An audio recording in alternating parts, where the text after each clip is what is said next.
Hey, I know it's near the end of the expansion, but there's nothing else, or at least nothing better to do than push keys. This is my short guide on pushing high keys as Fury. I hit 4,000 a little while ago and I'm still pushing. I have video footage of most 22s chested, and I will release videos with party conversation for all 23s that I do. When I was doing the 22s, I didn't have audio recording capabilities, but I do now.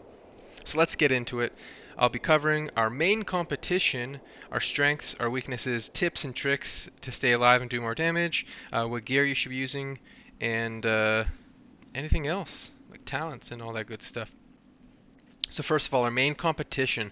Our direct competition is of course an arms warrior. People inviting you might ask, do you have one sword or two swords? Something like that. Anyways, our other competition is a monk or demon hunter. I consider anyone with a melee who has an AoE stun as a competition. We are all stun bots, pretty much, with burst AoE. Arms has a little bit better defensives, and that matters. Demon hunter, they've got great survivability. Monk has some really good CC, like incapacitation or paralysis, whatever you call it. Same with Demon Hunter with their Imprison. So we just have to play harder, but we're still very capable. And what Fury may lack, other party members can bring as well, such as my Demon Hunter tank that I run with. Now, since we are on the subject of CC, Warrior has a short cooldown, Shockwave, when used properly on the three targets. We also have a 1.5 minute cooldown, Fear, which can interrupt a lot of casts, and that's something that I think a lot of warriors might not know about. That you can use Fear and do that AoE Fear and interrupt a cast. Engineers also have a grenade that they can use, which will interrupt as well.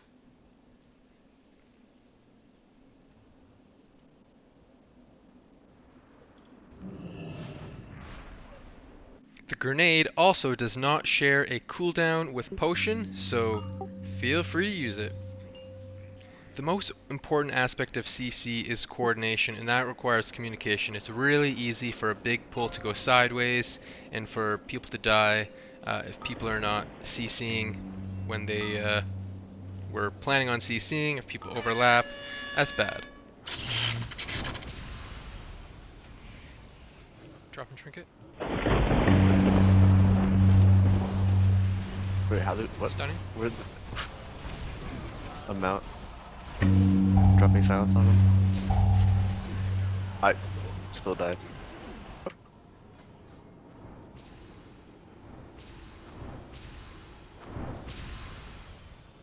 Grouping? Have next. Yep. I got. I used mine. Mine used. Get away from boss. So survivability. I mentioned that we lack some survivability over others. Currently, I've got some different cooldowns that I use. I'll couple my stone form with commanding shout. Then I have in my enraged regen for the next time I need a cooldown, and hopefully one of the other cooldowns is up again. I also will use various trinkets when needed too. I can survive Xavius's 50% attack on Tyrannical with just a commanding shout. His Nightmare Bolts are the scary part, however. In addition to cooldowns we use, we can also use the healing trinket, the Fell Shield emitter. Pride as is a must, 20% avoidance, gotta get that avoidance gear, preferably with high amount of versatility in your defensive set. If you can't get Fell Shield emitter, you can try a stamina trinket, especially one with versatility, because stamina and versatility will buff your Pride as bubble. Arcway has a nice trinket too that has an absorb shield with mastery on it, just roll prot. Smoldering Titan Guard can be used on some bosses, such as the last guy in Black Rock Hold, and when he does his big Shadow Bolt, you use that trinket, and that allows you to go full DPS for the rest of the fight when you're buffed. Lastly, for survivability, just about every mob cleaves. So assume they cleave, but definitely learn their mechanics so you stay alive and don't die to stupid things like I occasionally do. I always spec Warpaint. We'll go over talent shortly. Now there are a few boss abilities that we can dodge. Shade of Medivh, for example, in upper cares, and when he does that fireball or whatever it's called, you can, when you're running out with it, if you heroic leap when he's at about 95% of his cast timer, you can essentially leap away as it hits the ground, and if you're out of its explosion radius, you don't get hit. And that's really important on the higher keys, not taking damage when you can avoid it. Skovald, you can do the same. It's not as easy. You can leap away and get 10 yards away from his AoE when he does that charge. And just like on Medivh, you can also charge instead of the heroic leap. So Medivh or Skovald, you need to be out of range of them. And then when they cast it on you, you charge. Again, Medivh, you want to be around that 90 or 95% cast time. Skovald, he's a lot more difficult to manage, but you can definitely do it. I popped a defensive, like, I'm not really paying attention for heroic leaps. I need to pay better attention to the timer. Where's the shield? Another rush coming out. Like, where's the shield actually? I don't even see it. Oh my god. Now he just does not like you. Fuck. Can't be res after this, so. Yeah. Yeah. Am I safe? Yeah. Oh. Damn, with fell shield. Yeah. Finish him! He res me again.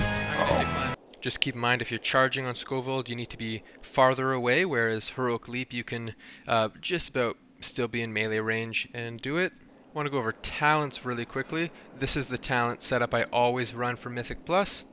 As you can see, Warpaint is a must. You might say, well, why not Wrecking Ball? Avatar is going to buff our trinkets, and trinkets can do so much damage, so I'm just going to go with Avatar every time. I've talked on our avoidance gear, but now let me go over all of my gear sets specifically that I use in Mythic Plus and why we want to use them, as well as DPS trinkets. A lot of different options. So first of all, how do I change gear in Mythic Plus? I only recently started using this add-on called OPIE. It's really great. I just have my keybind, bam, I bring this little window up, and I can put on this gear. Or we just killed Glazer in Vault. Pop this on. I run faster. I can get my 3 leaps in. I'm at the boss. Okay, now I want to wear this gear. So it's really easy to change stuff. I always start an instance usually with this setup. So for trash, my legendaries are Nagentus and Cephes. When I charge in, I'm going to get that little heroism proc from Cephes, and that's going to get me more attacks in my Battlecry window. I wear Convergence and just my other normal gear. I'll show you it really quickly. I'm lucky enough to have 2 relics with avoidance. And so when I want to put my avoidance gear on, bam, 20% avoidance. I have these boots with high verse and avoidance. And then this ring here has avoidance too. And that puts me at my 20% avoidance. And if I need a little extra oomph, I have my other avoidance set. Same thing, but now we've got a fell shield emitter, which gives me that nice shield, and I can put it on other party members too. For bosses, I go with this setup, helm and legs, and all my other normal stuff. And it's worth mentioning, I think, that, by the way, I have another AoE setup with glaives. So I'll start the instance, do this one, we get out of combat, bam. Now I'm wearing glaives for the next time glaives is up, and I just keep swapping between these throughout the instance, and then there's my boss setup. Then I've got a transmog setup for going fast. I call it my transmog setup because when I'm doing transmog runs, I run fast. Then I've got my safety gear. So that's the setups we need. And I wanted to mention one more trinket that sometimes can be used. I have this Terrorbound Nexus 960, and I might sometimes equip this as well because I've done on, say, Maw, the beginning pull where we pull everything, use my Terminus signaling beacon, which you need to have a range DPS be nice enough to give that to you because it's going to do huge DPS.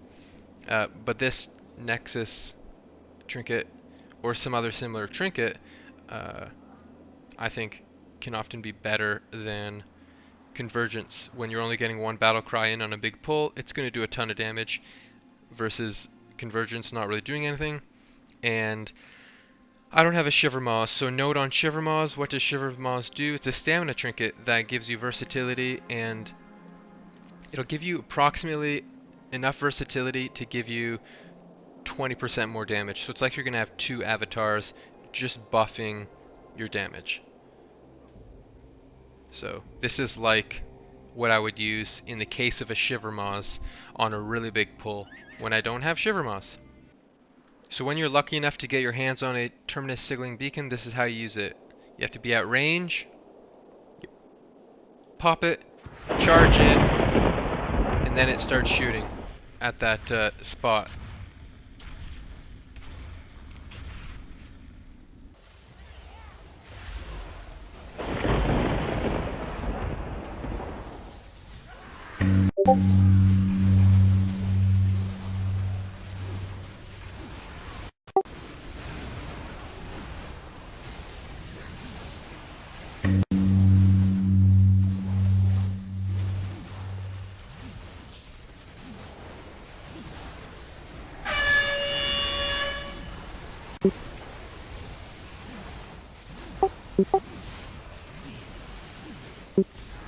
Now there's one more gear setup for Court of Stars on the second boss, and Four Fiends Fabricator is an excellent trinket on that fight, and that's the only time you're ever going to use that trinket in Mythic Plus.